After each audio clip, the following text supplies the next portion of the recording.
Today, Editorial Intelligence is talking to Martin Bright, the political editor of the New Statesman political weekly. Martin, hello. Hello. We believe that you are one of a very important band of what we call the commentariat because your opinions count in high places. Do you agree? Are you as powerful as we say you are?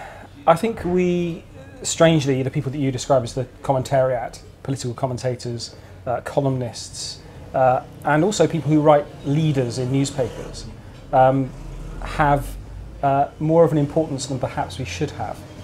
That if you talk to people within the Westminster Village, politicians in particular, they tend to read us a lot more than the general public does. And so I think when we write, we have to recognise that there's when we write, we have to recognise that in fact our importance within the corridors of power is perhaps a little bit more than it is in the wider public. Because there's plenty of evidence, isn't there, that policy makers are directly affected by the opinions of little more than a handful of observers throughout the commentariat, such as yourself. Do you think that's democratically as it should be, or you just think it's the way it is? I'm not sure how important the political editor of a small circulation magazine is, but I do have to say that having come from a reporting background, it was often the case that you would talk to people within government or special advisors, even civil servants, and they would not reckon that a story had become important enough to worry them unless it had reached the commentariat, or in particular, the leader columns. So you would often hear people say, well, I'm sorry, but that particular scandal that you have uncovered, it doesn't really matter yet because it hasn't reached the leaders. That was their marker of when it really mattered. And the strange thing is that when you look at the readership of newspapers, when newspapers themselves do surveys of how their readers look at their newspapers, it's completely the reverse. People who read newspapers look at the news pages first, and very few of them actually read the leader columns. And yet the commentator is actually the celebrity of their own respective media now, aren't they? So huge amounts of money are paid to buy in and retain the bylined, paid opinionated such as yourself. You actually have a market value now which is greater than people that are compiling news sections in newspapers. Yeah, I won't discuss my own particular remuneration on that Go level. on, we'll put that up. I do think it's the case that things have changed over the last 10 to 15 years, that once it was the case that newspapers put most of their value on the words themselves, the telling of the story. And you had a very, very small band of commentators who were generally speaking very senior journalists who were judged to be worthy of respect. What has happened is that newspapers have realised, actually, although what you say is true, that that commentators are relatively well paid, it's a lot cheaper than spending money on investigative journalism, on, in particular, foreign reporting, and on the old-fashioned values of newspapers. I mean, it sounds like I'm talking against my own newly found profession here, but it's certainly the case that that there's been this drift towards newspapers becoming chock-a-block with commentators. And your own beat at the moment is politics, but within that there are certain subjects that it strikes me you return to with some frequency: education, obviously the leadership issues that are particular to the British Labour Party. Is there any subject you wish you could write about but just don't feel are covered by your current post? Well, it's tricky. I mean, as I say, I came from a news background, so I try as far as possible to bring some sort of news ethic into my columns. What do you mean by that? What do you mean by a news ethic into your columns? Well, wherever possible, I try and break stories rather than simply talk about stories that have already been broken by other journalists.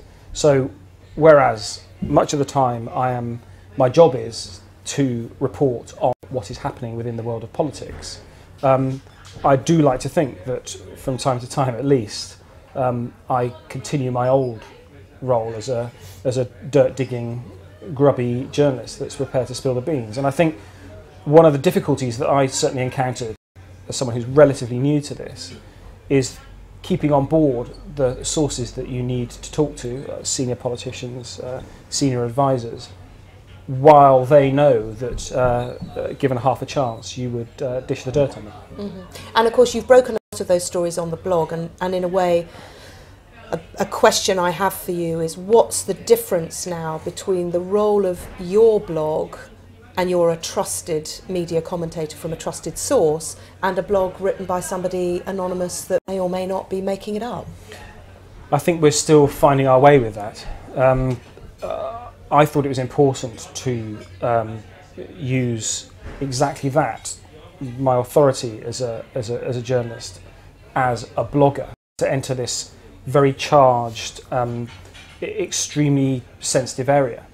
And whereas I feel relatively safe of my ground in print journalism, in writing a column, in breaking stories, in writing features, it's certainly the case that when you're in the blogosphere, it's like the Wild West.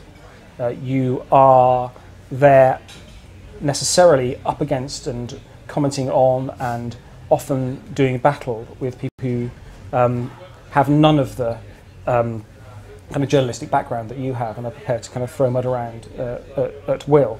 I think this is one of the things that corporate bloggers have to realise, that this is essentially a non-corporate sphere, and that we venture there in our peril. That said, it's certainly been the case that working as I do on a weekly deadline, it's sometimes been useful when I've discovered stories when the magazine has already gone to press, and I can break it on the blog. And that's just a very simple, practical use of the internet in a sense. That's not something that's specific to a blog necessarily. Yeah. Well, my final question to you is that I actually want you to name names. I want to know who you admire, who your desert island columnists are. Who do you rate and who do you read? And they don't have to be in your own sphere. I mean, I read Alex James's blog on The Independent this morning about taking one of his children to hospital in the middle of the night, and it was written in a very charming, engaging and moving way, nothing to do with politics. Yeah, I mean, sometimes I think some of the columnists that are outside the traditional sphere are the most interesting. I myself like Alex James's kind of gentleman farmer stuff in The Independent. I think that is interesting. I have to say though that I do, perhaps in a sort of slightly self-regarding way, I do tend to look at people who are in the same general arena as myself. It's certainly the case in the same way that the Today programme is required listening, even though you may find it intensely irritating, that on a Sunday Matthew Dancona and Andrew Rawnsley are required reading. I don't like to make kind of gender distinctions, but I think that when it comes to a kind of wider understanding of politics and how politics interacts with one's life as it happens, that there are several women columnists, Mary Riddell, who happens to be in this room, I have to confess, Jenny Russell on The Guardian, and actually Polly Toynbee on The Guardian, that I think are required reading. But also, I am, and this will surprise people I suspect, I'm a big fan of Melanie Phillips as well. I think that although often what happens with Melanie's writing is that it doesn't have the control that it should have on the page, that she tends to kind of run away with herself in her arguments, that it's very difficult to ignore what she says, and to simply write Melanie off as a kind of rabid right-winger is just correct analysis. Well, we may come back to you another time, but for now, thank you, Martin Bright of the New Statesman.